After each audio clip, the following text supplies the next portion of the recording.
Evan Nolan. It is season 2, episode double deuce of the Hall of Fame show. And I was thinking of who would this honor? Oh, number 22, Emmitt Smith. Member of the Pro Football Hall of Fame, but I'm trying to think, is there another Hall of Fame that he could join? What could it be? Isn't he those Just for Men commercials? They have a Hall of Fame? Yes, but I think Keith Hernandez sort of beat him on the first ballot. That's true. Yes. That's a good point, and rightfully so. I think there's a U.S. National Hall of Fame, Athletics Hall of Fame. Yes. Blatant self-promotion time. Evan and I have created the United States Athletic Hall of Fame. You can go there. www.nothallofame.com/USA. Pretty easy to find. Yeah, I would also say Mike Bossy would be a good one. Maybe I didn't think you were going to acknowledge any Islander today. I was going to. Well, I am. I mean, I do appreciate you are wearing the vintage 1980 USA national hockey team. Yep. Like, even though I'm a Canadian, I respect the fact that I think, and I've said this many times on the show, this is the greatest moment to me in United States athletic history. Moment. I honestly believe that. Well, I am also wearing a hockey shirt today. As you can see, it's the white flag that the Bruins waved in Game 6 tonight as the Islanders eliminated us. So I'm bummed out. There's not going to be a Montreal-Boston Stanley Cup. Yeah, well, you know who really should be bummed out is the Edmonton Oilers. They got swept by a team that got swept, and it's entirely possible that whoever wins that Vegas Avalanche series could also sweep the Canadiens, because both those teams are much better than the Canadiens, other than playoff Carey Price. I've got a vintage Nordiques jersey. I think what I'm just going to start doing now is I've got a bunch of jerseys that I feel too old to wear out in public. Yet I have no problem wearing them on a show. Well, I mean, this is your show. You can wear. This is your show. You can wear whatever you want, man. Now there's so many places I can go with that. I'm taking the high road for a change. I'm a lumberjack and I'm okay. Never mind. I do have a lot of those. Yes. I want to start off with the rant, almost to sort of like circle back to where you went last week, if you don't mind. You mean the good, the bad, and the WTF? Well, actually, you had the bad, the ugly, and the what the hell. Oh yeah, that's right. We didn't even do good. There was no good last week. Yeah. So if you could remind everyone what the ugly is. The what the fuck? Sorry, that was the NFL finally announcing that they would not use racial disparity in awarding stuff out of the concussion lawsuits based on the idea that African-American players have a lower base level of brain function than white players or non-African-American players do. Right, which is, I think, probably the most racist thing I've heard in sports in the last 10 years. Except for the fact, I'm going to go back to this. Apparently, that is a standard in U.S. courts. Oh, shit. Okay, I missed that. That was the rest of my rant. Now, the NFL should have known better anyway. But yeah, that is apparently the standard when they're awarding stuff in jury trials, which is insane. I didn't know that. I must have missed that because I might have been in my own little world when you brought that up last week, because I don't recall that. Not due to concussions, but due to heavy drinking. I'll drink to that. Yeah, well, yeah, there you go. I'm actually trying to stay off the sauce because I'll warn you ahead of time. When we meet next week, I'm going to be completely tanked because I'm going out a lot for the Euros. Oh, well, I thought you were just going to be. You got the warm up yesterday. Canada had to beat Suriname in order to stay in World Cup qualifying. And you guys, I didn't even notice that. You guys won 4-0. Had you lost that game, you'd have been eliminated from World Cup qualifying. Now you have a home and home this upcoming week with Haiti. So only one of you guys get to advance, either you or Haiti. It's a home and home on the 12th and 16th. Well, I'd hate to see us lose. That's. Oh God. So tying in with that concussion thing before we get far too off track, usually I'm great at that. I closed off saying, I wonder if anyone's going to say anything. And so I checked to see two people who I thought, this is right up your alley. First one's Jamel Hill. And I have a love-hate thing with Jamel. I actually respect the hell out of her. But I sure as hell don't agree with everything that she says. Mm-hmm. I think that she does see racism where it doesn't exist. Logan but Paul. She also, Logan Paul, yeah, exactly. a Logan Paul fight from not that long ago, but she also brings light to some great things, and almost every time she makes me think. Mm-hmm. And I like that. So I look to see, and you have to forgive me, so I could be way off in this. So I don't watch her show. It's not a shot on her show. I have X amount of time to watch stuff. I just don't have stick to sports on my to watch list. So if there's something really super interesting that might be recommended for me or sort of is getting a buzz, I'll check that out on YouTube. So if she has said this, I'll take it all back. But I checked her Twitter. I didn't find anything on this issue. Nothing. Interesting. This, and again, maybe she did, but usually Twitter is where most celebrities and journalists sort of like make everything known. Not necessarily Instagram, not necessarily Facebook. Usually Twitter's the big go-to. So again, if she did, I apologize, but how the hell, or maybe she's writing something for The Atlantic. How the hell has this not come up? Like, this is perfect. This is this topic that not one of those people who might be on right-wing sports can say, like, okay, you're wrong. They can't even say a what if. There's nothing that you can possibly say to this. Nothing. And so what did she do to bring awareness to this? As far as I can tell, nothing. Nothing. Second person who sort of did this, Rick Strom. I don't know if you know this. The Young Turks have a sports section. I did not know the Young Turks had a sports section. Well, it's basically not a sports section. It's basically this guy who I think bleeds soy. That's his blood type. Like, he doesn't actually talk about sports. He just talks about social justice about sports. Okay.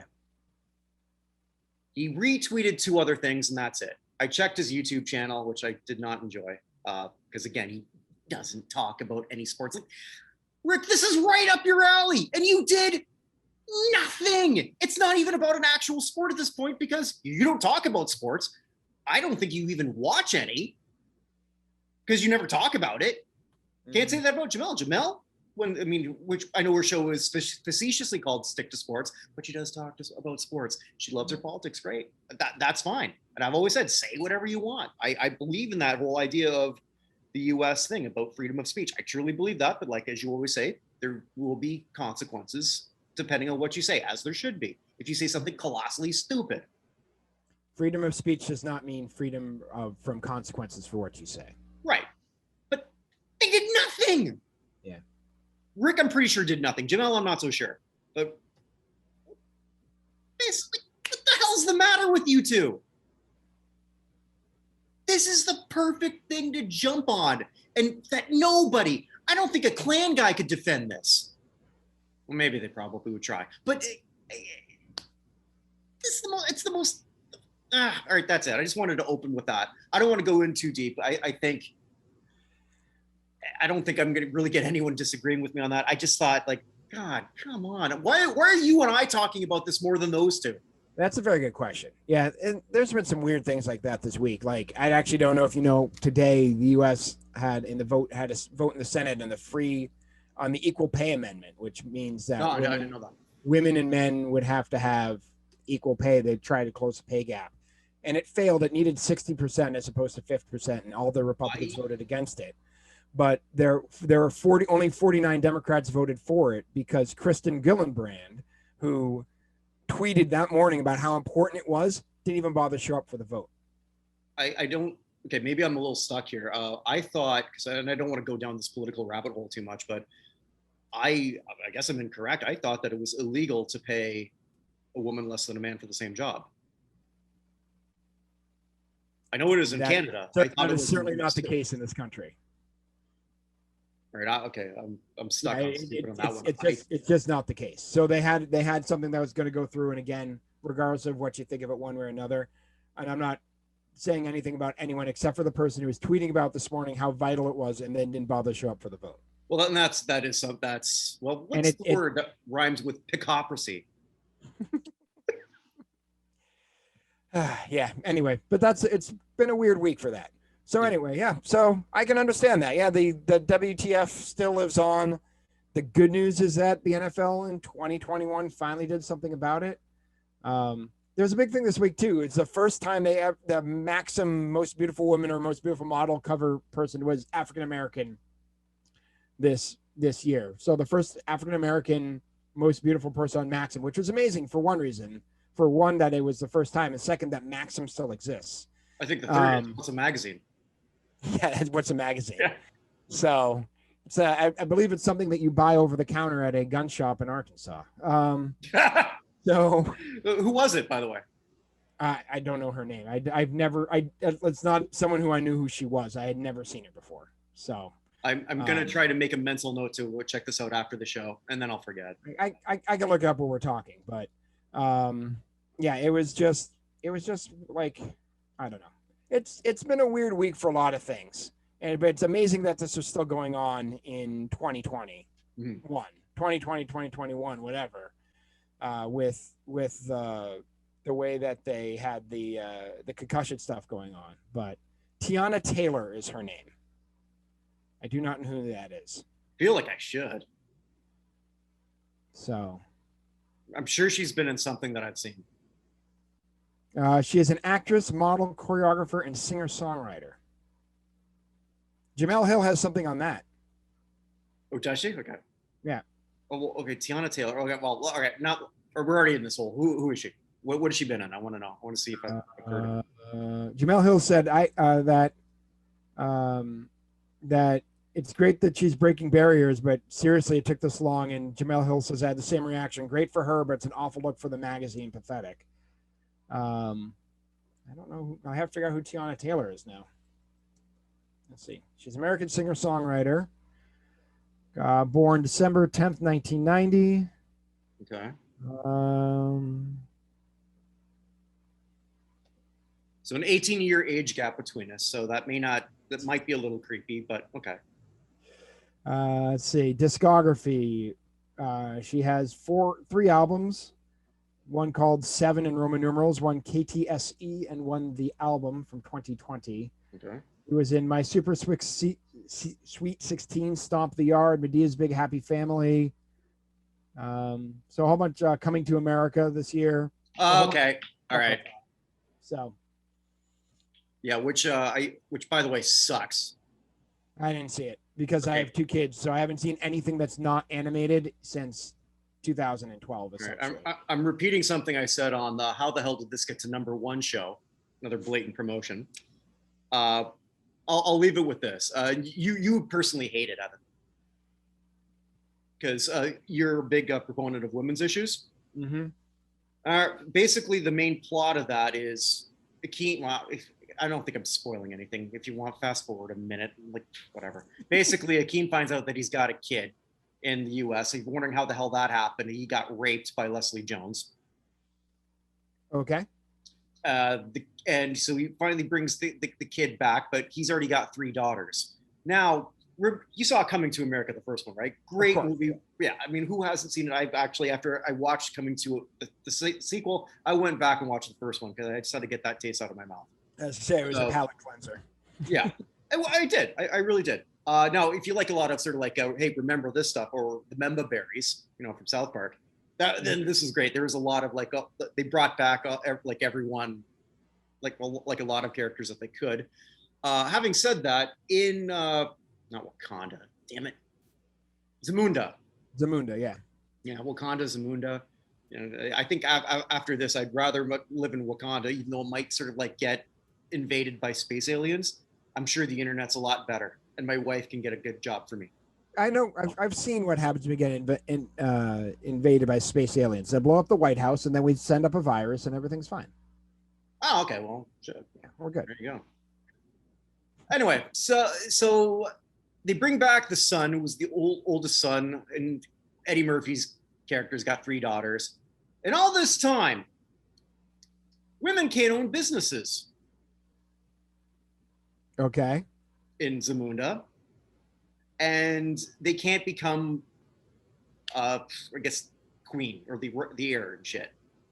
Okay. Wow. So everything's really come so far. So basically, Zamunda and Saudi Arabia, in terms of progressive. So my thing is, who the hell is that damn character name? No. The one he married, who was just like such a strong woman, the woman that he came to sort of find in the U.S. Yeah, in Queens. It's like he found his queen. Well, and she was so strong and powerful, and she did shit. You were corrupted. What's the matter with you? You gave it all up. You're a sellout. And so were you, Prince Akeem. Terrible. All right, that's Imani. No, Imani was the one. Imani's the first wife. I'm sorry. Yeah. No, Imani was the first one he was supposed to marry. The first one he was supposed to marry. I'm sorry. It's been so long, I can't remember the character. Lisa McDowell. Lisa McDowell. That's right. Okay. Yep. Yeah. So there's another rant, 2 in a row for those who are regular listeners. So there you go. From there, I've got another rant saved up for later. This was second rant. That was a bonus rant. I wasn't planning. I don't know why I brought that up. Just only because. Yeah, well, I mean, we plan all this far in advance, as we've talked about. I actually have notes. I never have notes. Wait, what? Yes. Have aliens invaded the Caribbean and taken over? They have not as of yet because of COVID, and they're not allowed on the island. Oh, fair enough. Yeah, they're only sort of disturbing U.S. Aircraft carriers. Well, I guess at this point, if we need to break up your rants, I should probably go to the Death March, which is the shortest one, fortunately, we have ever had. Mm-hmm. And I think the best transition, if there is one, is to Clarence Williams, who passed away this week, the actor. Mm-hmm. Mod Squad, the dad in Purple Rain. I mean, that just all sorts of Sugar Hill, Half Baked, of course, like just around for like The Butler more recently. But yeah, around for a long, long time. Most recently, I think he was in Empire for a little bit. I remember. Oh, was he? I can't remember exactly. But he passed away at the age of 81. He is the grandson of jazz and blues composer Clarence Williams and his singer-actress wife Ava Taylor. I tapped out on Empire once. Demi Moore was there, and she kidnapped Lucius. And then it's like, okay, I'm done. And I never watched it after that. Fair enough. Yeah. But he passed away at the age of 81 from colon cancer. Legend. So, absolute legend. Yep. And one of the best afros of the 70s, and that is a heck of a competition. Mm-hmm. So, no, for sure. I guess the other big name, I guess I'll save that for the end. We only got like 6 people here. So we lost from the world of tennis, Bill Scanlon, who reached as high as number 9 on the ATP rankings back in 1984. A member of a couple of Hall of Fames. He's a member of the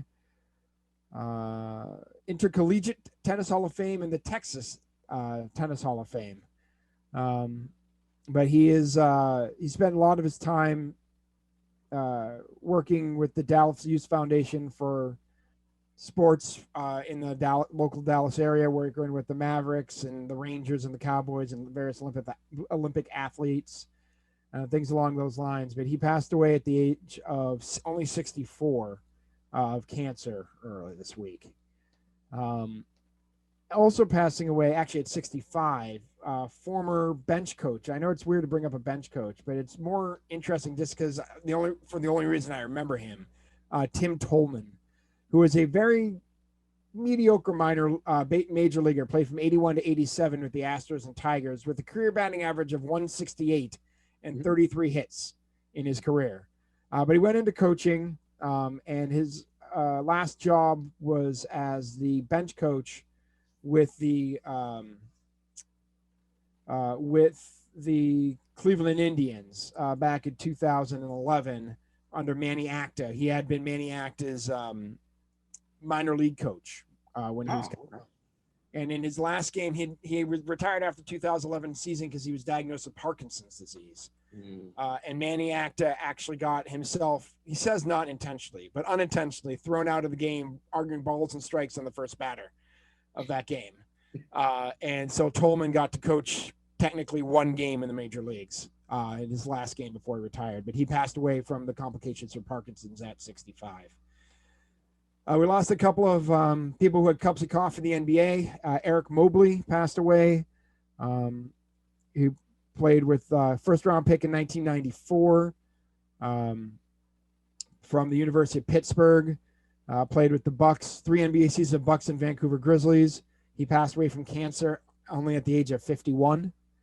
And Galen Young also passed away, who was one of the best players, probably the best player in recent times for the University of Charlotte.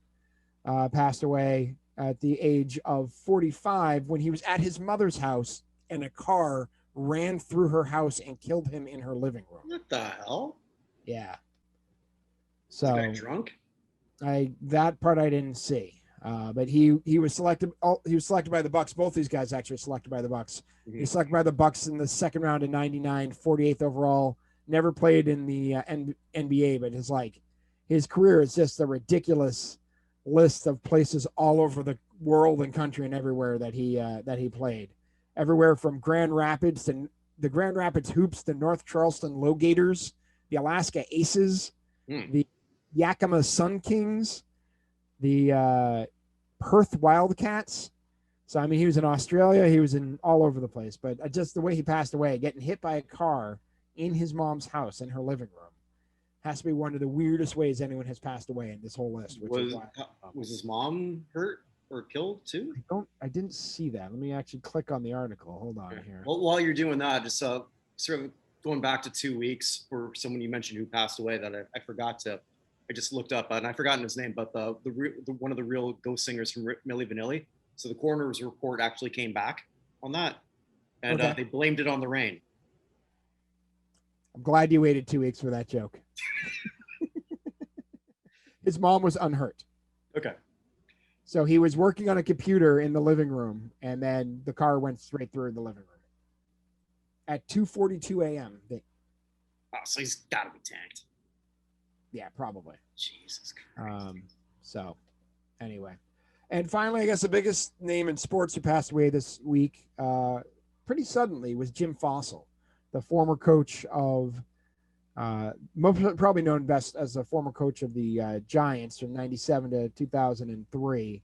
But he also played in the NFL for 1 year, 72 with the Bears, Chargers, and Oilers before moving on to the Argonauts, and then played with a team called the Hawaiians from 1974. Is that in the that weird World League of Football? Yes, the World Football League. Very, very good. I'm impressed.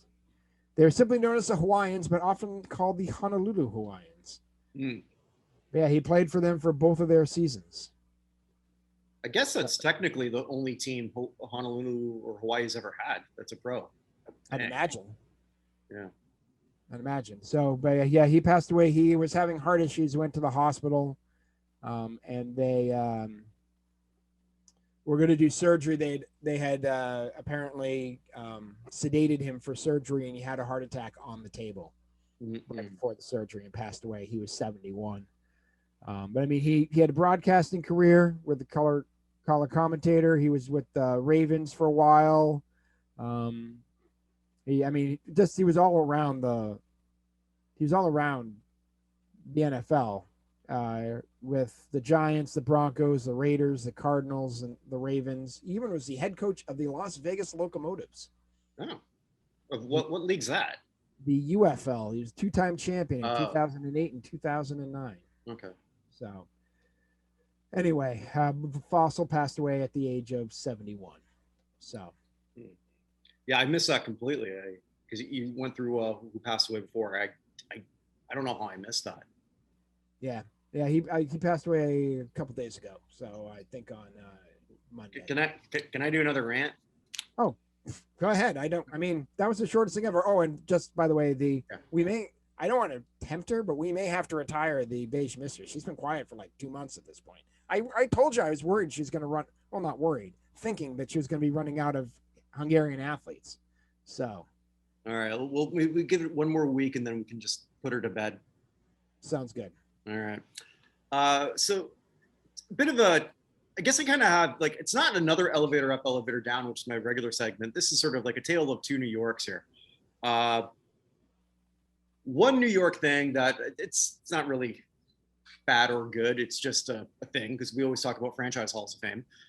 They've set a date for the Mets to have their new class go in, which is 28th of July, which consists of two pitchers, Ron Darling, John Matlack, and another outfielder, Edgardo Alfonso. Okay. Pretty good. So they're doing that. Jerry Kuzman's number is going to be retired, I think, in August. I forget which date. But, they're moving on with that. But here's what also happened in New York. I'm assuming in New York. Did you see the official votes for the MVP? Oh, yes. I was wondering. All right. First of all, we'll get to it in a second, but I have a mitigating circumstance I want to bring up with you when you're after your rant. Like, continue. Go ahead. I know where you're going. Okay. Yeah. Because there was one first place vote for Derrick Rose. You and I like Derrick Rose. You and I do not want Derrick Rose to be the first person to win the MVP and not make the Basketball Hall of Fame. It feels like we've been talking about him since we first started talking. Maybe we're close to it. Rose, I love how he's found a new role, and I hope he plays until he's 40. I really do. I like him a lot. But there's no flipping way that he's an MVP. He's not even the MVP on his own team. Yeah, entirely true. And how did he get it? Which writer did it? It wasn't a writer. It was the fan vote. So here's all of you who voted for Derrick Rose. So you got all these, right? Okay. And for those listening, I'm holding up my hands. And for those listening, hey, you can actually watch us. Maybe you've seen us and you say, you know what, I'd rather listen to these guys. We do face made for a podcast, so. That is true, but we've both found beautiful wives. So that was also true. Yes. And I'm using a microphone this week, just by the way, for those of you who can't see, just in an effort to try and make my sound audible for some of this stuff. So anyway. So hands up. Here's what I need you to do. Chop them all off, just the digits, not the hand. You can keep the hand, but your fingers have to be eliminated. Get someone to help you with the other ones. All right, so make sure they're all sort of nubbed down so that they can't really make any kind of thing that you can actually hit a keystroke with. Now, I don't trust you, so do the same thing with your toes. Now for the males, I'm not saying to take off your member. I'm not. But chemical castration will be in effect here because I don't want you to be able to poke anything because clearly you shouldn't. But I thought we needed to give more to the fans, man. These writers in their ivory towers always are screwing stuff up. Sure. Absolutely. And why did we set up for our hall? And I wasn't planning to sort of like promote it again, but why did we set up a committee to decide you have X amount of people that you can vote for so that you don't have a mistake like this? The weirdest thing that I think could happen is one of the triathletes get in. And not because they're not great athletes. That'd be Mark Allen and I'm blanking on the other one. Doesn't matter. Not because they're not great athletes, because they're the least known. And every single one of them is worthy. Every single one of them. Derrick Rose is a very good basketball player. He's not an MVP. I don't even know that he was an MVP in the season he won the MVP. As I look back at that year. Doesn't matter. That's an argument for another day. I know I didn't look that hard, to be honest, is to see like, okay, was there some kind of online push, something on Reddit? Again, I didn't look that hard because I didn't really want to know the answer that bad because if it was, you're stupid. That's it. I mean, like, I don't get it. I honestly don't understand. So here is what my mitigating circumstance on this. Okay. Derrick Rose this Knicks team in New York is the first really good Knicks team, and I know they got bounced in the first round, but the really good first really good Knicks team, 15 years really. I mean, they had some teams that were okay, but this was the first one they'd been excited about a long time. So the excitement in New York over the Knicks was a lot. So you got New York. What you may not know is Derrick Rose is the most popular player on the Bulls still, even though hasn't been here for a very, very long time. Really? One of the guys I work with, who is a senior partner in my office, has Derrick Rose stuff all over his office. He gives us Knicks updates. He's a Bulls fan. Gives us Knicks updates on how they're doing in our meetings and stuff like this. I think all of Chicago voted for him too. I don't care. It's stupid. Those are two of the three biggest cities in the country, and who knows how diluted this is. I do want to point out, though, Derrick Rose got more votes for MVP this year than Russell Wilson has his entire career in the NFL. I thought you were going to say Russell Westbrook this year because he did. Oh, that too. But Russell Wilson has never had an MVP vote in the NFL. Neither did Jamarcus Russell. I don't think it's necessarily fair. They share a name, not even a last first name, but like they share a name, and they were both quarterbacks on the West Coast, and that is where those comparisons end. Yes, but I'm sure that he won something big from NyQuil or whatever cough syrup brand it was that he was. Wow. Which was it? Like, what was he doing? Like, I think that might have been where I learned the term Sizzup or Surzup or something like that. Surzup, yeah. We are so white we can't say that. I have no idea. Sure. Yeah, we are. Yeah, but just while we're here, speaking of the MVP, what did you think of Jokic as a choice? That was my choice. That's who the official not in Hall of Fame committee of me elected as the MVP. Pretty much everything I did, because I don't do Coach of the Year, came through, and I don't do improved. I do sophomore. Okay. Just to be a little different, sort of like follow with that. I love Jokic as MVP. I think he deserves to be MVP. I was surprised it was that much of a runaway, to be honest. I guess that is a little surprising. He is the first, not counting, I can't remember, was it Clyde Frazier? I can't remember who it was for the Knicks, who was technically the 9th pick in the draft, or 10th pick in the draft, but that was the first pick of the second round. But in the real draft era, he is the first second-round pick ever to win MVP. Okay, I missed that. Yeah, he's picked 46 overall in his draft. Crazy. Hold on, Nikola Jokic draft. Let's get the 2014. He's for the 41st pick in the draft. So, still second round. Yeah. I just want to see who is drafted around him. Basketball Reference. All right. So the person right before him, the pick before him was Minnesota drafted Glenn Robinson III. Okay. Right before him, which isn't ridiculous. He made it to the NBA. He did make it to the NBA. He played 7 years in the NBA. Okay.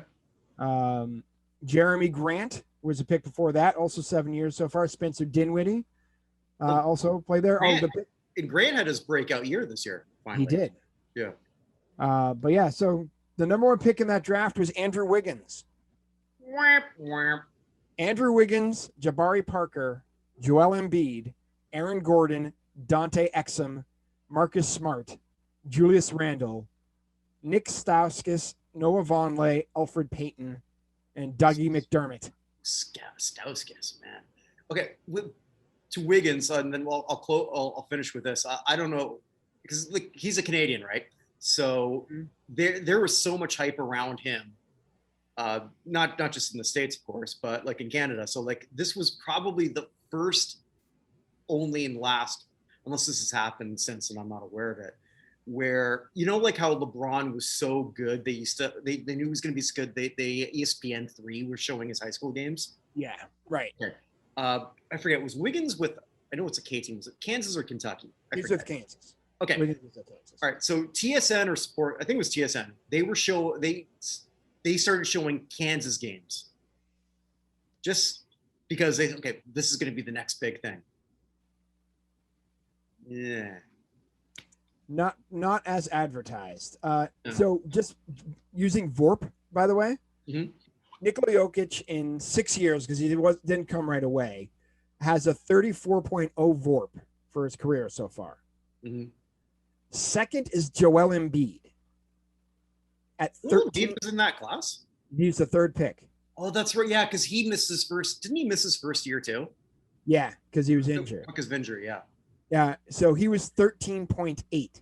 So he's got a 20 2.2 VORP lead at this point in their careers. Third, Clint Capella, who was the 25th pick with 10.6. Love that guy.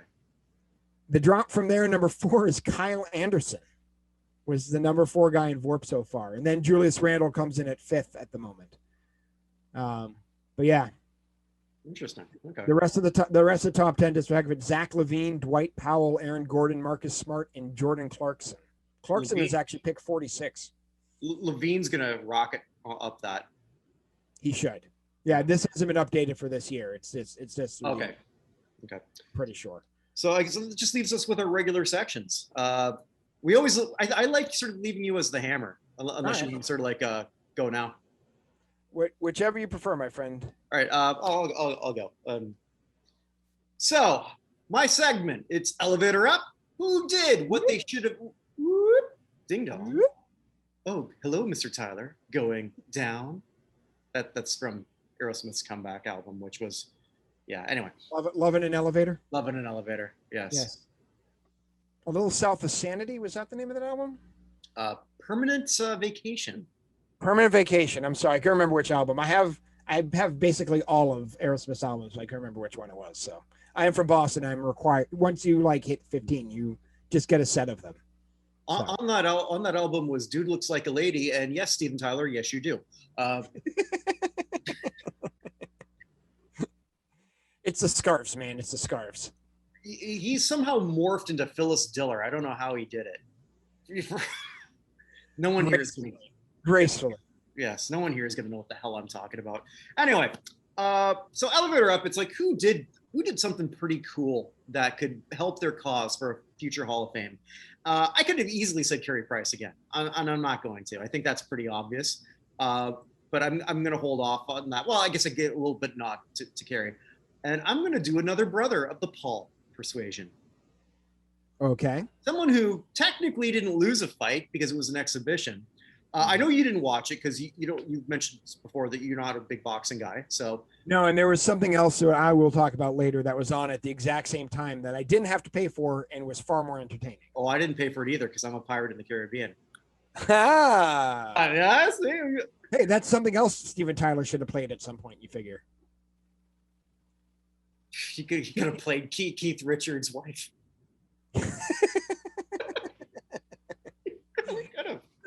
Anyway, go ahead. So, all right, now there's a lot of articles written beforehand how this is a disgrace to boxing, how boxing has never been lower, and you know what? I get their points. I totally do. Mm-hmm. I love boxing. I watched this card again. I wouldn't have paid for it, and I'm not saying to anyone out there that you should just do illegal streaming.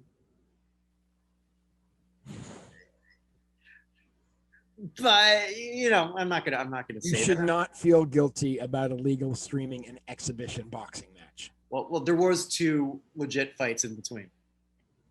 Yeah. Okay.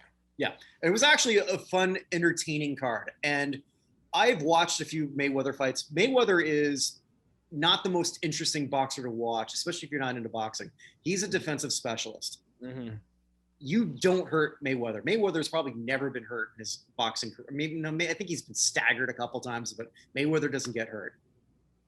He's out there to grind and get decisions. Now, some people said maybe the fight was sort of fixed, that he sort of allowed this to sort of go on. And as I'm watching the fight, and then I've got Twitter going, and there's a black Twitter, which always sort of seems to pop up for this sort of thing.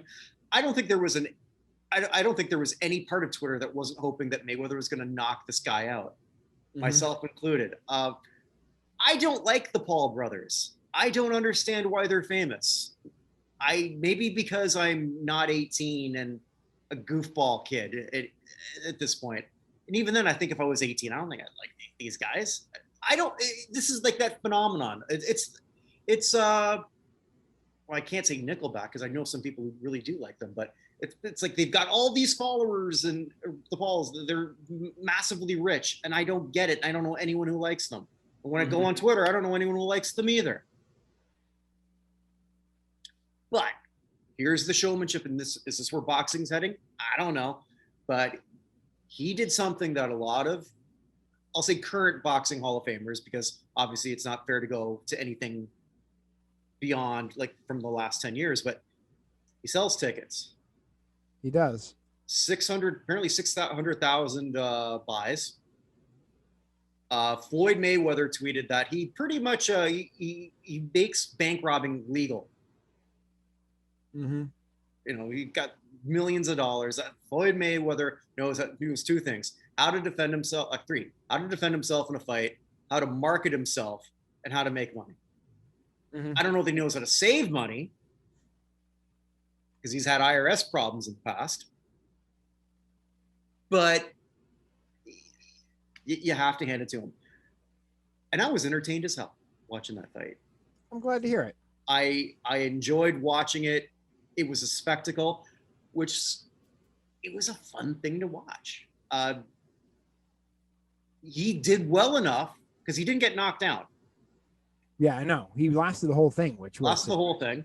I don't think Floyd let him do that. I mean, they're trying to like position like one clip where it looks like he's holding him up at one point, but at the end of the fight, Logan got his second wind. He's taunting him. The crowd was actually booing because I don't think anyone there except for Logan's brother wanted to see. Well, I mean, he sells stuff because I feel it's kind of like Howard Stern in Private Parts, right? I just remember in that movie, was it Paul Giamatti? Yep. It was Paul Giamatti. Well, someone's saying it to Paul Giamatti. It was someone saying Paul Giamatti that the people who liked Howard Stern listened to him for like an hour and a half a day. The people who hated Howard Stern listened to him for 4 hours a day. Something like that, yeah. It's kind of the same idea with Logan Paul, that people who like him want to see what he's doing, and people who hate him want to see him knock the heck out. Yeah, and it doesn't happen. And next time he fights somebody of note, which could be Conor McGregor. I mean, I feel like for someone who's not really a boxer, he's acquitted himself pretty damn well. He's built like a tank. Great. He's built like a tank. Yeah. But it's not like he's an actual professional boxer. He's putting in the effort. I mean, if it went to a scorecard, Floyd wins every round. Right. And it's not even close. It's a unanimous decision, but that's not what this was. Right. And as much as, again, I think this guy's a complete goofball, but I think he loves this sport. And will that elevate the sport around it? Because the sport's in trouble. It has been in trouble for a long, long time. In the U.S. anyway, and in Canada. Yeah, it is in trouble.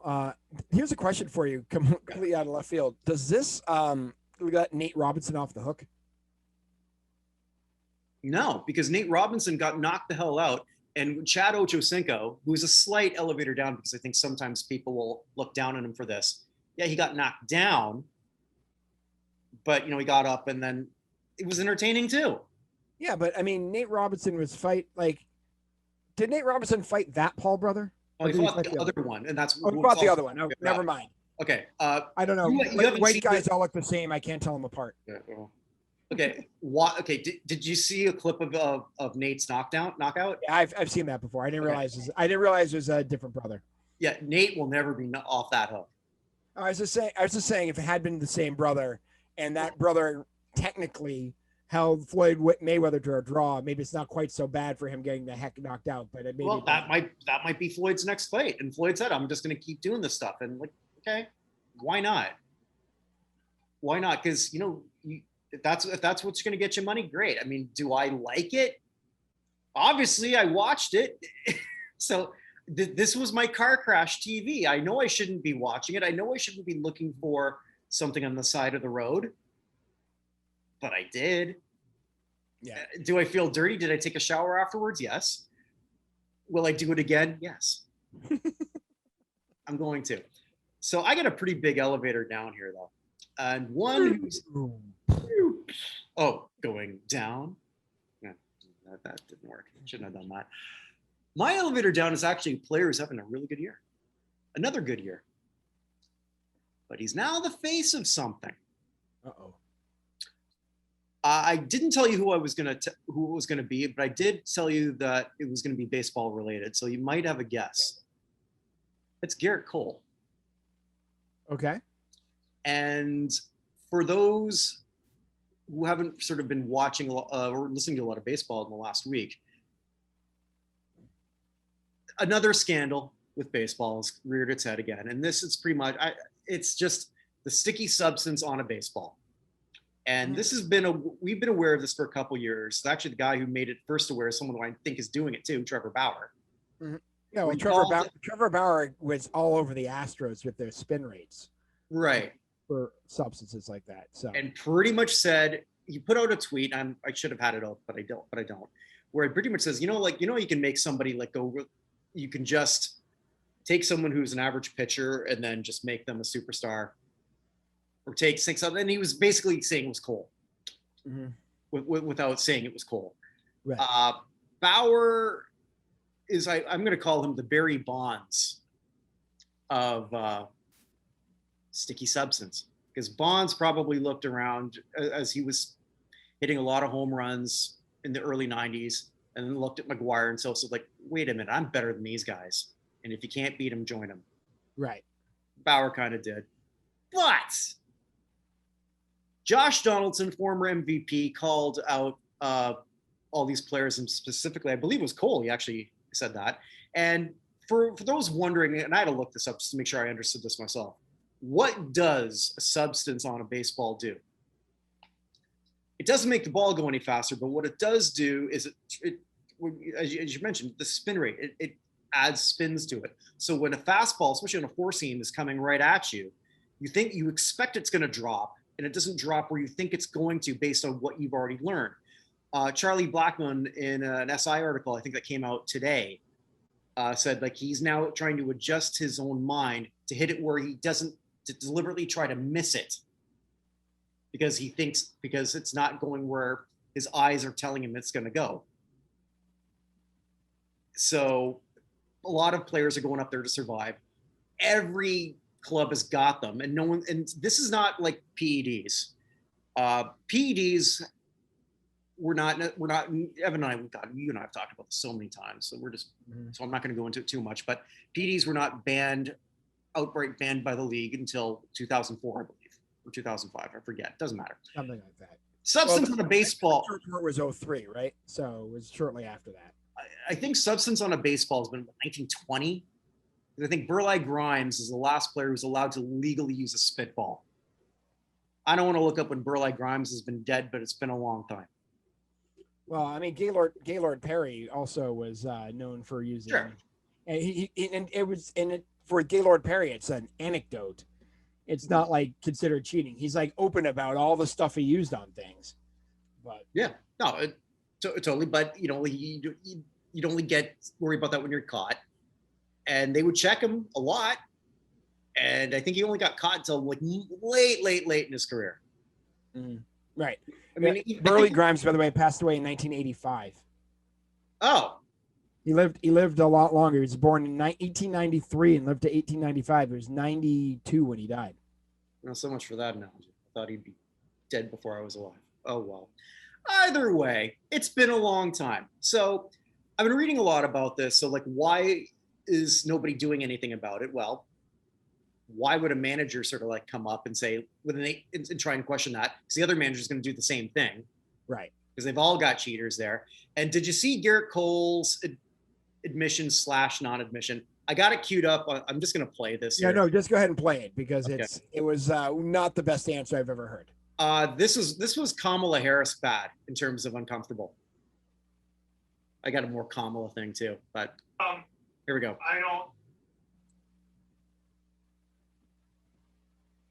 So I'm just going to go back to the question. Have you ever used spider tap while pitching? I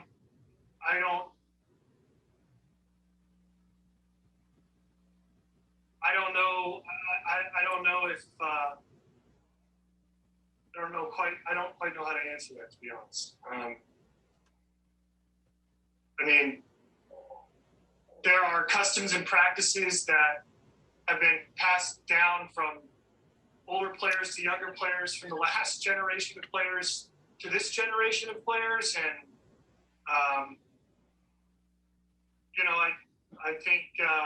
I think there are some things that are certainly out of bounds in that regard, and I've stood pretty stood pretty firm in terms of that, in terms of the communication between our peers and whatnot. And again, like I mentioned earlier, there's, this is important to a lot of people that love the game. This is including the players in this room, including fans, including, teams. And so if MLB... I'll just stop that there. So basically he said yes. Actually said, waited 6 seconds and said, I don't know how to answer that. That is the but again, it's still better than if your vice president would have answered that, because it would have done this. Spider. My favorite baseball was Tupac. Yeah. Anyway. You didn't like that? I thought that was really good. It was very good. I just trying to stay out of politics. We do such a great job with that. She's got to work on that laugh. Oh my God, she's got to work on that. And I said, how long have I said that? You've said it for a long time. So anyway, go back to Gerrit Cole. Okay, so Gerrit Cole. Oh my God. So we know that, we don't know, but probably Verlander's doing it is suspected. Bauer, his spin rate just went up. And I was listening as I was working today to the Giants Rangers game. And I forget which broadcaster it was, because I don't remember if I was watching the Giants or Rangers telecast, doesn't matter. But one of the analysts pretty much said, like, you want to know how we know that they're doing it. They went a whole inning talking about this.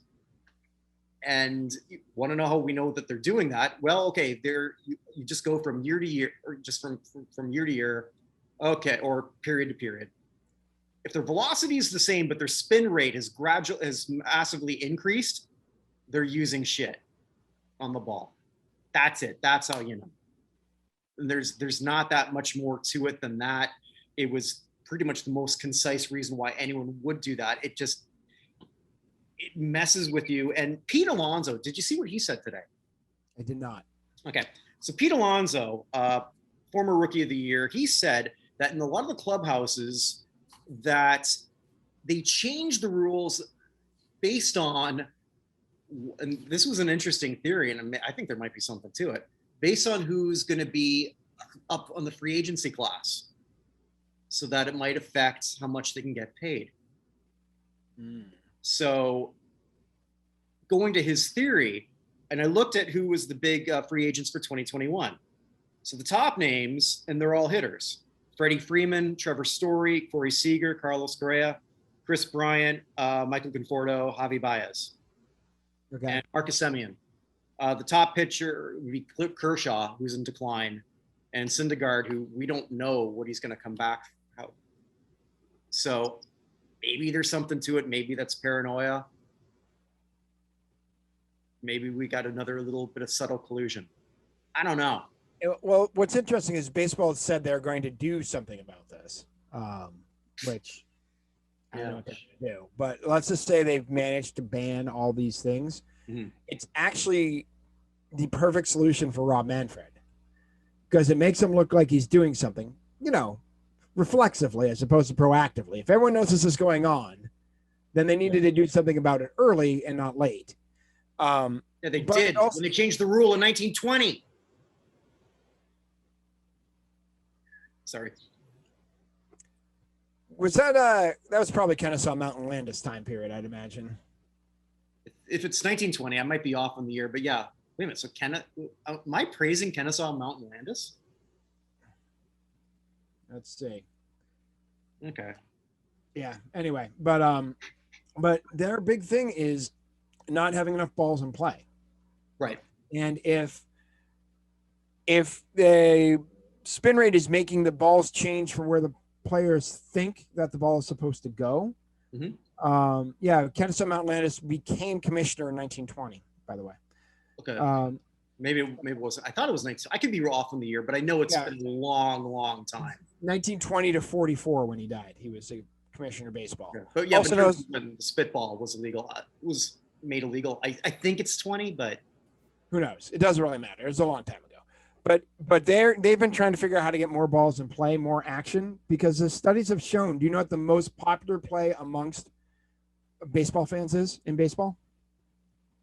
Most popular? Mm-hmm. For me, I just love stolen base, but That's actually the second most popular play in baseball. okay. We're not talking to squeeze then. Most popular play, triple play, But not the triple play, just the triple. which is a triple. Okay. Because the ball's moving, there's excitement that the guy's racing around the bases. You're going to see if he's going to make it. I mean, they're inside the park home run would technically be more, but there's so few of those on any given year. Yeah. But the triple is the most popular play in baseball, followed by the stolen base and then the double. Mm-hmm. Again, triple, stolen base, double. Three things that have basically been taken out of the game mostly because it's strikeouts and home runs pretty much. Mm-hmm. So knowing that, they're trying to look for ways to get more balls in play, more people on base, more action on the field, which are getting less and less of because strikeout rates have not just skyrocketed. I don't think skyrocket is the right word. They're double what they were 5 years ago. Mm-hmm. So last year and the year before, the first 2 years of baseball history, there were more strikeouts than hits. Yeah. Yeah, you were saying that. Yeah, I think you touched on this a few weeks ago. You were talking about. It's nuts. But this gives Rob Manfred, the worst commissioner of my lifetime, which is saying something.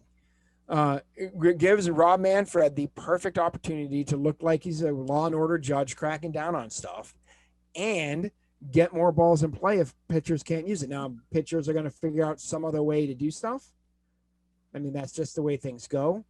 But at least in the short term, it's a lot easier thing for them to do than the things they're looking at like moving the mound back or there are a couple of things they're trying in the International League. I can't remember what they all are. Yeah. And they don't even have to change the rule book.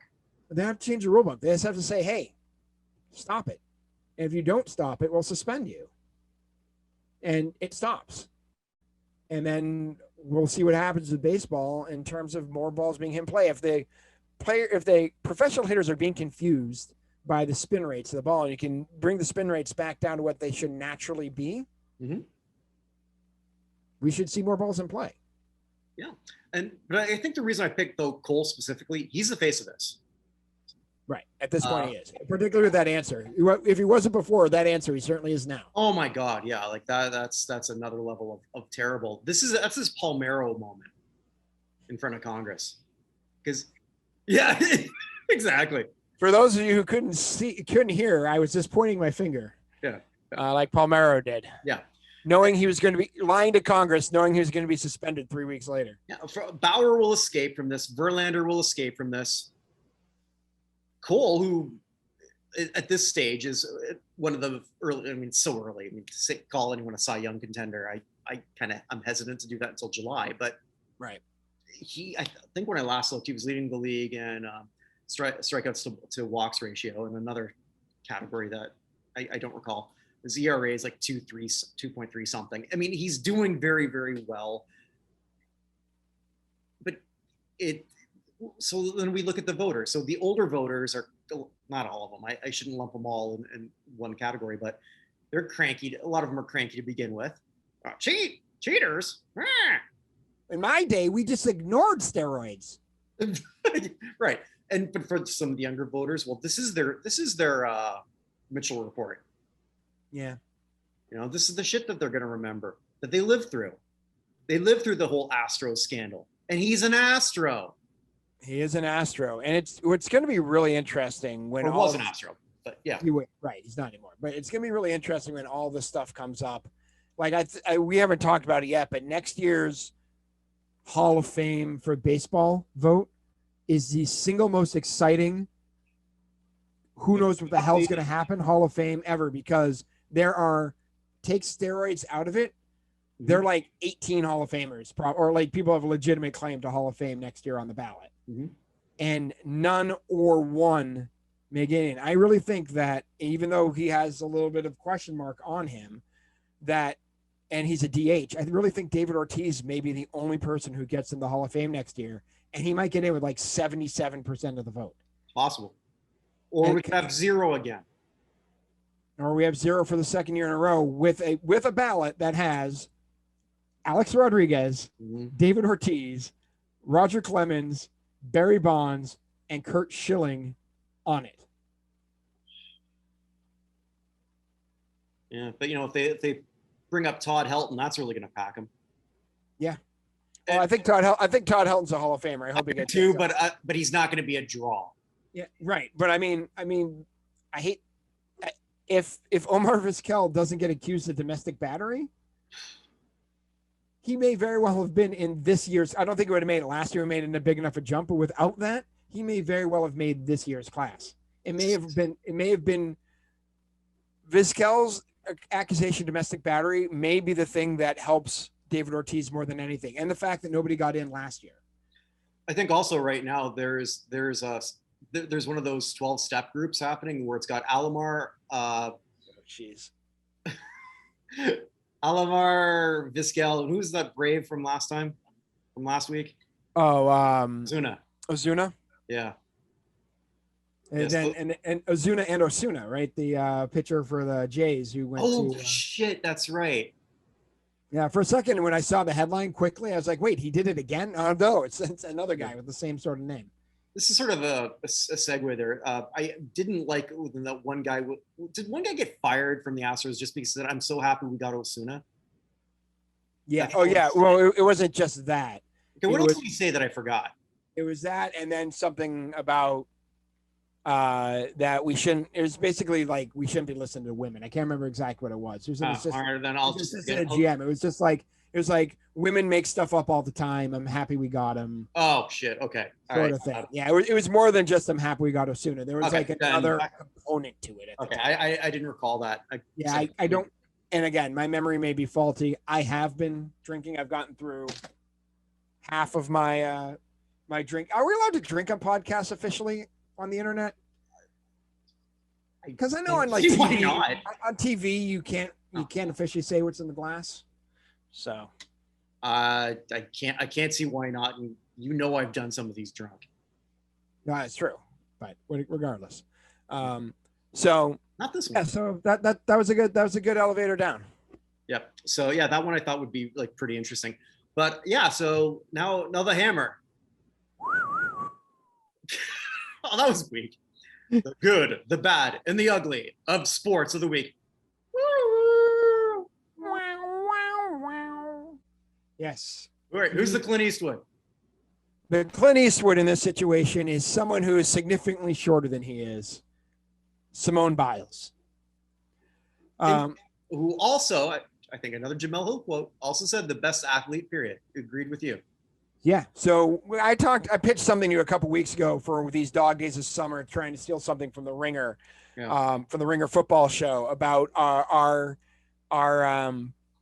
some controversial takes that people may not. Because you said best athlete, period, and I will never sanction someone who's under 100 pounds as the best athlete, period. Simone Biles is the best athlete in the world. Under 100 pounds. All right. You want to do under 100 pounds as a qualifier? Fine. She's the best athlete in the world, period. In comparison with her peers, there is nobody at all. Okay. Okay. If you're putting that there, I'm inclined to then see in comparison to her most dominating athlete in her sport. Of course, I don't know what's going on in the rest of the world in gymnastics. So she just won her 7th consecutive U.S. national title in women's. No one's ever done that? I don't think so. What? No one's ever done that, right? No, that's the record. Okay. And she didn't even do her hardest stuff. It's not fair. She was so good on the floor. On the first day, she went out of bounds 3 times. Like she landed out of bounds. Didn't fall over. Just landed with her foot out of the zone she was allowed to land in. On what event? On her tumbling passes on the floor. Oh, okay. Right. She still won the event by over 2 points.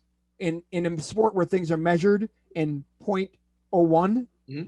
She won the whole thing by 4.7 points over second place. So Simone's your good? I'm sorry? Simone is your good? Oh, yeah, no, she's my good. Yeah, Simone Biles is my good. She is insane. And her vault that she's done, which I've seen videos of, which is what prompted me to say she's the greatest athlete in the world. Mm-hmm. If she falls, it's so hard that if she successfully does it and falls, she still automatically wins compared to everybody else based on what they're doing. Like on degree of difficulty scoring it? Degree of difficulty. She's doing like 3 flips and 4 turns on a vault and sticking it perfectly. She didn't even use it in the U.S. Championships because A, it's dangerous, and B, she didn't need to. Yeah, so why do it? Yeah. So why do it? Yeah. And she is just absolutely the most dominant force anywhere as far as I'm concerned. So, question for you. When you first sent that take to me, and we went a bit back and forth, and then I said, "Did you see her first pitch?" Yeah, I thought that it was bad, but no, I went back. No. Yeah, it's ridiculous. It's really good. Yeah, no, and I know that sort of like might have sounded like I was being facetious. So for anyone who hasn't seen it, just YouTube Simone Biles' first pitch, and if you want to get the taste of the Astros cheating out of your mouth, because she's wearing an Astros jersey doing that, she does a flip and throws a strike. I mean, she went a little closer. So what? Nobody can do that. I think she probably could have threw a strike in mid flip. I don't think that you want to be flipping on like a mound. I think you need flat surface for landing on that, so you don't turn an ankle. That's true. There was also there's that rubber there you could land on and slip. So also too, like she had a post interview, like during game interview, which I did find, and so they whoever it was, I guess some sideline guy, just talked to her about that. She said like, oh, it's just something that worked out with my dad, and we figured, okay, well, if I throw a bad pitch, then people won't be talking about that. And then she throws a good pitch. Like, Jesus Christ. Yeah, if she throws a bad pitch, well, she did a flip first, right? Yeah. So, yeah, makes sense. So anyway, Simone Biles is my good of the week. 7 straight U.S. championships, the massive favorite in Tokyo, presuming the Olympic Games continue. It's happening. I know. There's too much money involved, but the citizens of Japan are not exactly thrilled with it. No, they're not. But they're not exactly the most animated people.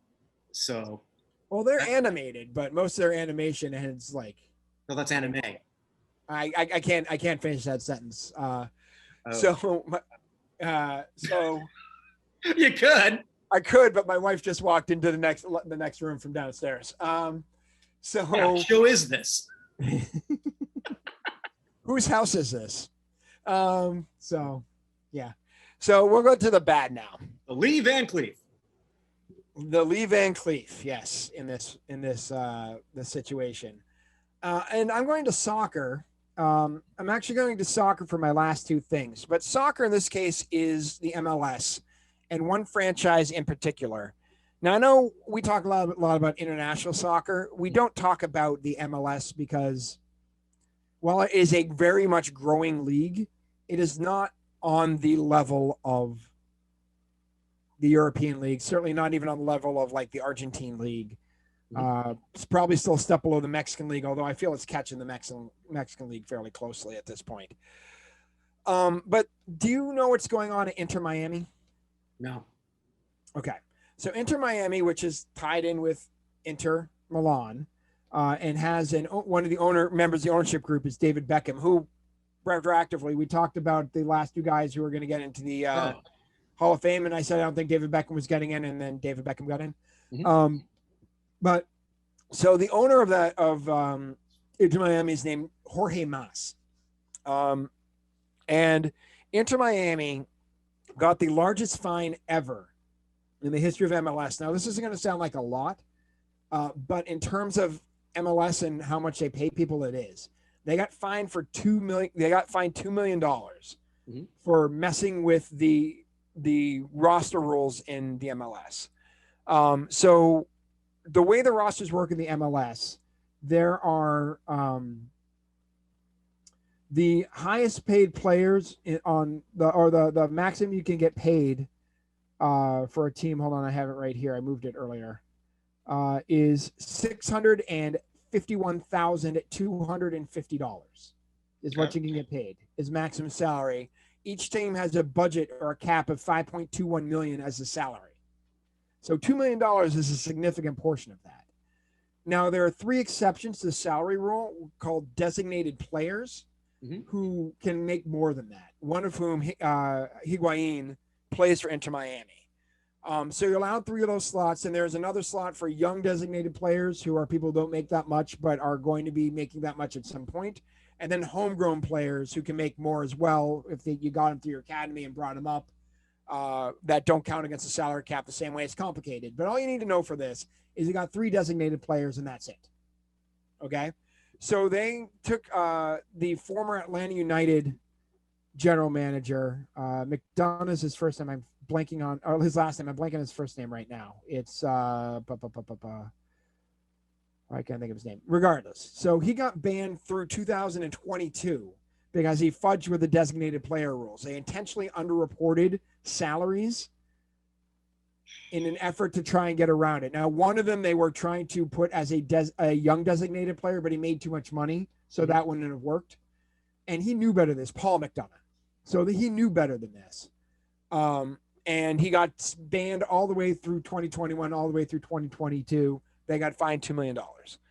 So Jorge Mas comes out today, or maybe it was yesterday. I can't remember. It was either yesterday or today. I think it was yesterday, actually. And it's talking about the fine and says, we did the wrong thing. We should have had more stuff in play. We got this guy who was supposed to be the best at what he did, and we gave him full reign without very much oversight, and he burned us. Well, that's true or not, that's what he said, right?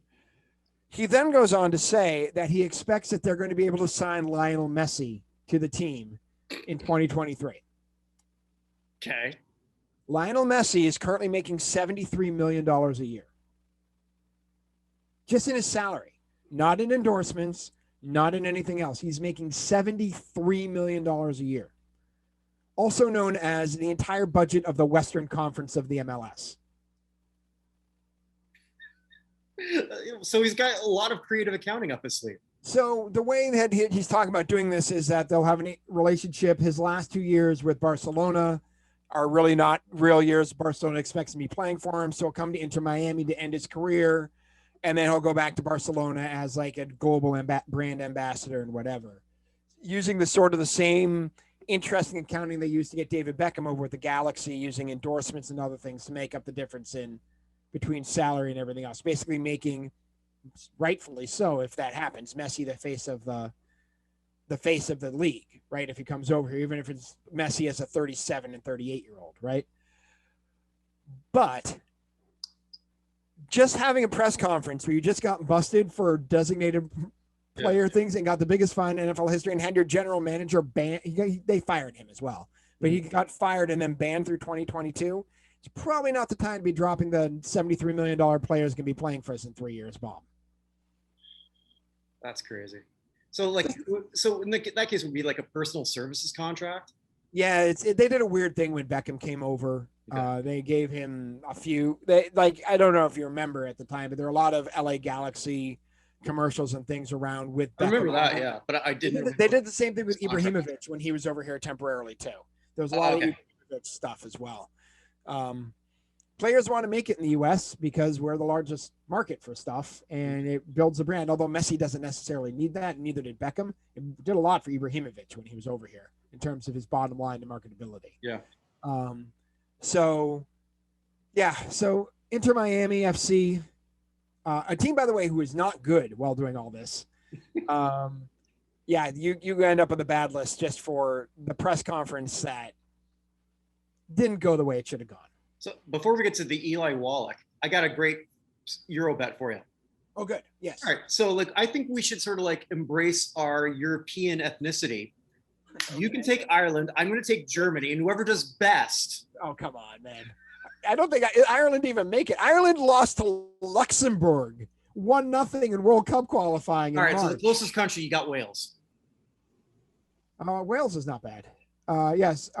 So let's see here. I have it up right here. So Wales is in with Italy, Turkey, and Switzerland, which is not the best. Hey, Germany is stuck with France, Portugal, and Hungary. They might not get out of the first round. Here's a question. Here's a question for you. Sure. Over under on goals scored by Hungary with Portugal, France, and Germany. I'll go 2 in those 3 games. Would you take over or under? I take 2. You'd push. Yeah. If I did 1.5, you'd go over. So this is a weird Euro Cup because they have so many hosts. So like a ton of host Yeah. countries. So the games in Germany, there are games in Hungary, in Spain, Scotland, England, the Netherlands, Denmark, Russia, and Italy. And then there are other ones. Ireland was one of the other ones, but Ireland got eliminated. Ireland was supposed to have games. Slovenia was supposed to have games, but they got eliminated. So yeah, it's interesting what's going on. So you don't like that bet idea? By the way, I am also German. My middle name is German. So Evan German Nolan? no, my middle name is Graff. Okay. Graff. Okay. So, but yeah, I come from a long line of Germans out here in the Midwest. So, but On the line of Germans in the Midwest. that actually doesn't sound so good. Yeah. So I'm French, German, and Irish mostly, and apparently, depending on which of the blood tests I did for the genetic stuff you believe, either 1/8 Iberian or 1% Basque. I got the same blood test, told me both. So that bet went nowhere. yeah, that one's not gonna work. But I know I like the idea you did. We should do it off camera and talk about it next week. All right. Just a draft for we each pick. Tourney starts on the 11th, so we could just sort of like go back and forth. All right. Do you want to just do it now, quick? You have it in front of you? No, I don't have it in front of All me. right, so we'll do it off air when we get it, and then we'll tell everybody who we pick next week. Sure. I'm gonna lose because I always lose everything when it comes to this stuff. I especially considering I'm gonna pick the wrong team first. Are you going for Finland? Well, No offense to Finland. Finland's actually in a group they can do pretty well in, but this is Finland's first ever international tournament. oh really? Oh, They never made one before. well, I don't think people really care about our bets, but Yeah. the ugly. What do we have? The ugly goes to, and I joked with you. I was thinking of doing the good, the bad, and the ugly on one sporting event. Mhm. I decided just to stick with the ugly for either the greatest sporting event, the worst sporting event, or both at the same time I have ever seen. Okay. The U.S. versus Mexico Oh, okay. I read about this. that Yeah. took place in the made up, and it's entirely made up. It's a brand new name, the CONCACAF Nations League, that they had as a continental championship that they invited U.S., Mexico, Costa Rica, and Honduras to. And that was it. So Mexico beat Costa Rica. The U.S. squeaked it out over Honduras. And so we had a final in Denver between Mexico and the U.S. This is the youngest U.S. team ever to appear in a continental final. They're like super young. Mhm. And the U.S. ended up winning the game 3-2, spoiler alert, in extra time. The winning goal was scored by Christian Pulisic, Captain America, who won the Champions League and this title within a week. So he's had a pretty good week of soccer. But to be honest, Pulisic wasn't good for most of this game.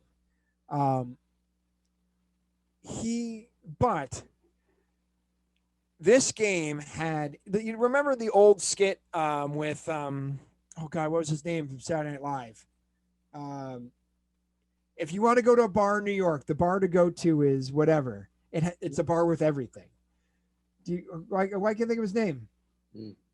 No, I'm blanking on that. Oh my God, it's Stefan. Stefan, played by Bill Hader. Okay. Like this bar has everything: midgets on pogo sticks, biscuit knees, like just like crazy stuff. This game literally had everything. It had a first-minute goal. It had a disallowed goal. It had a penalty shot on. As a defender, I would have expected for both penalty shots to be called on me, but both of them you could argue are fairly weak penalty shots. But at least each team got one. We had an injured goalie for the U.S. We had to replace our goalie with like the keeper, a 34-year-old keeper who was sucked at Bruges this year, which is not a good team in the Belgian league, who all of a sudden had the game of his life and saved the team. We had multiple instances of projectiles, for lack of a better word, coming out of the stands and hitting both an American and a Mexican player in the head. Henry, I can't think it's Gonzalez. I can't remember what his last name. One each got beaten in the head. Yeah, well, got hit in the head, but he was like, the Pulisic went over to celebrate his goal in front of the Mexican section of the stadium, and projectiles came down, and they hit the wrong guy in the head.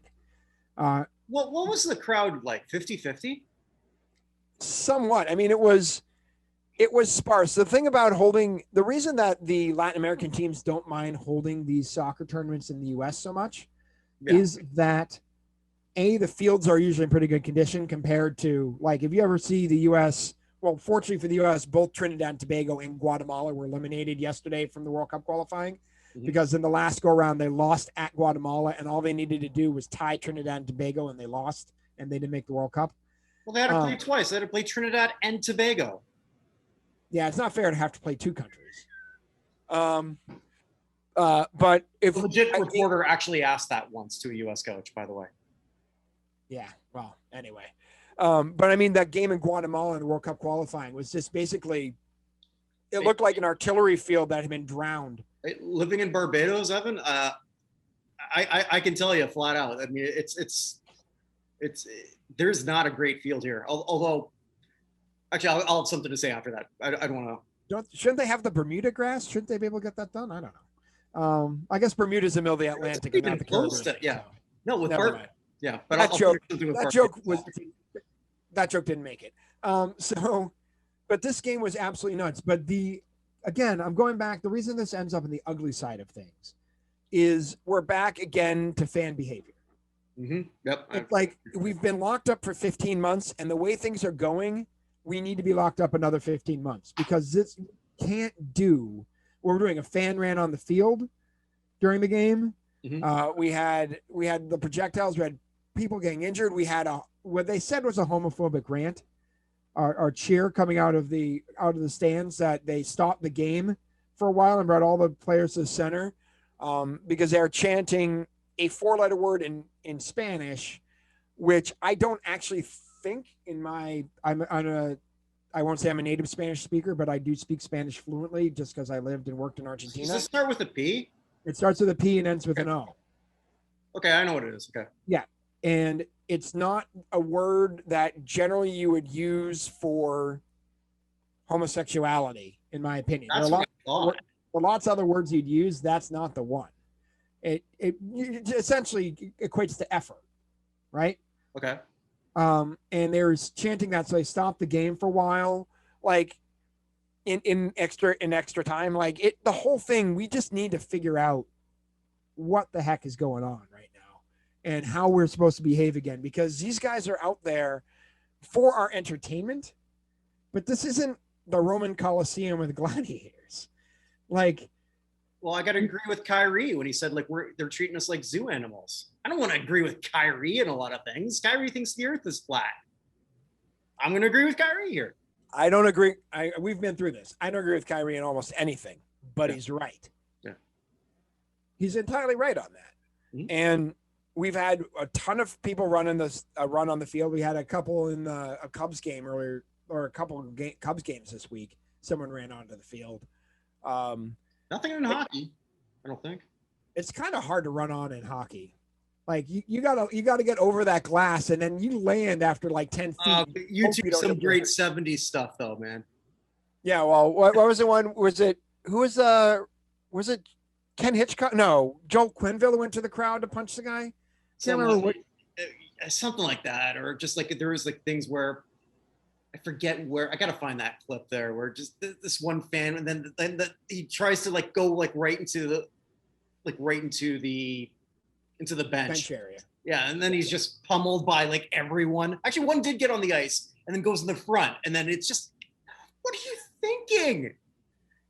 You're gonna pick any team sport. You're gonna do like the one team sport where they're actually allowed to fight. Yeah, I know. The one team sport they're allowed to fight, and they have lethal weapons on their feet. Go pick on Bryce Harper. I've seen him try to throw a punch. Go pick on almost any NBA center not named Joel Embiid. I think Embiid can throw a punch. The rest of them, not really. Well, no one's throwing a good. You can get within because I mean, like, the reach is just so blank. Okay, not that Evan and I are advocating for anyone to go pick a fight with any any player. Right. We should move on from that. But I'm glad you sort of settled that thing though, because like I read that it was homophobic, and knowing that it's this word, I never. Well, again, you'd know far better than I, having lived in South America and your Spanish knowledge. I mean, again, maybe there's some permutation of that in Mexico that I don't know, but I can tell you in Argentina, that ain't the word they use. There's like 7 of them they use, and that's not one of them. So 7? the most, I'm estimating. I don't happen to have a lexicon of them off the top of my head. I've just heard several. The most common one starts with an M and ends with an N. But who were they chanting it to? Like the ref, or? They really, really hate Christian Pulisic. So every time he had the ball. Who they call? I saw multiple after the U.S. won. Multiple Mexican fans in English call him Christian Pulisic. So they really, really dislike him. Can I ask you something? You watch a lot of way more soccer than I do, and obviously a lot of U.S. team stuff. Is it got to be? I can't imagine what it must be like for Team USA, when they're hosting a Latin American country, knowing, especially Mexico. Like, it's my understanding, because I've seen, I think the last time I did watch a U.S. game was U.S. versus Mexico in L.A. I forget what concept. Right. Well, I mean, and you're in your country, and the crowd's 90-10 against you, maybe more. Yeah, I mean, that's why they tend to hold the Mexico games in more Caucasian locales. They've got a decent Hispanic population. Yeah, they do for that. That was one of the things with this tournament. But, to be fair, if I'm a US player, I'd rather play in Denver than LA.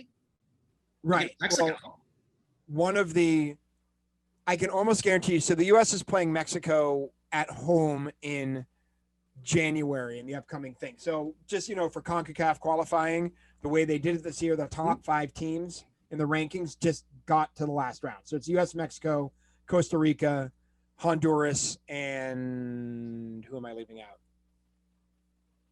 Somebody else. I can't think of who I'm leaving out right now. Everybody else had to go through this tournament. We're down to the final 6 of those ones are playing home and home. The 3 who survive that get to go into the final qualifying thing. I can almost guarantee you that game that they're going to play is going to either be in Salt Lake City or Columbus.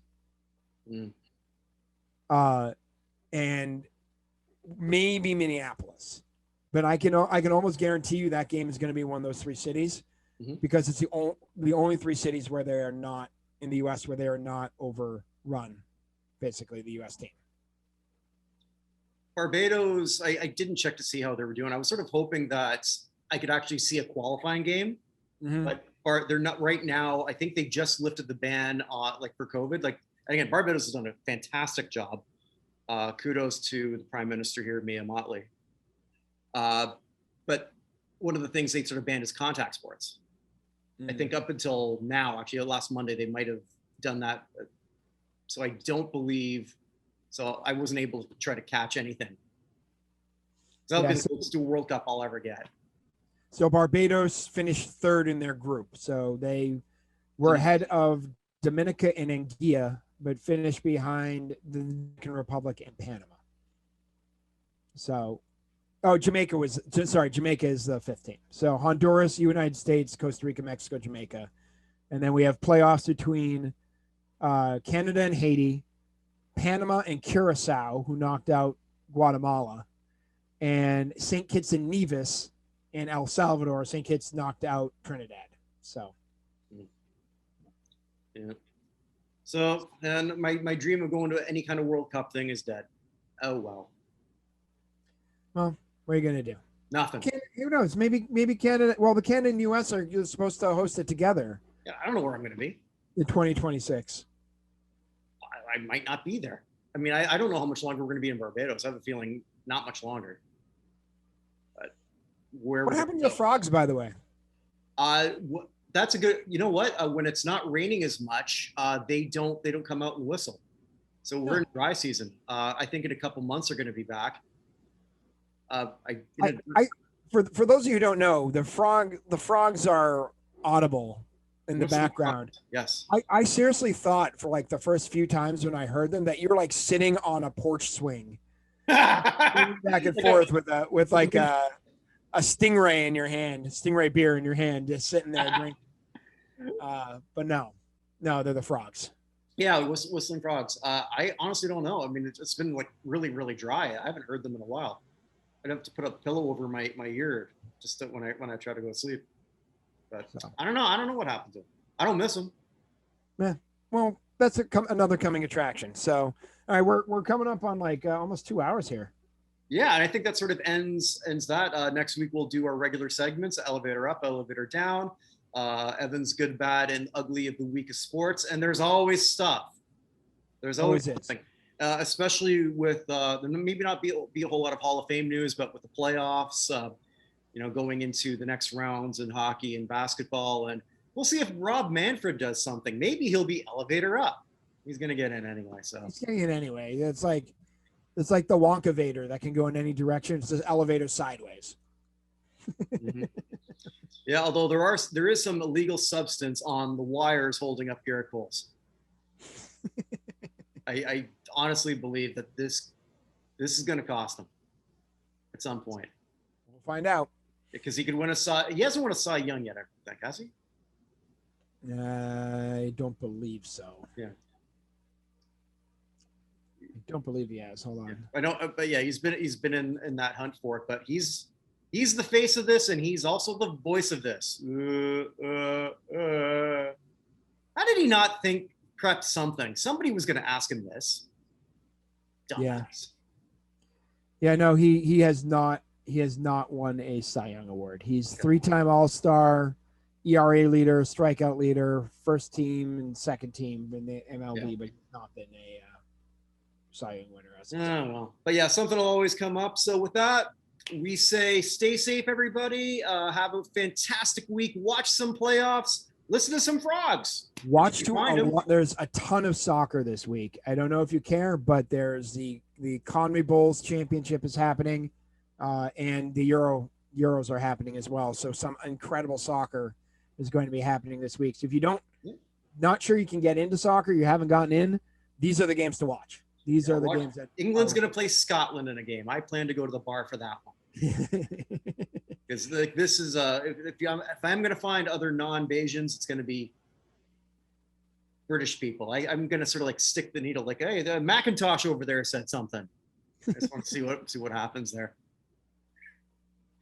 Probably nothing. Anyway, all right, man. I'll talk to you later. All right, take care, everyone.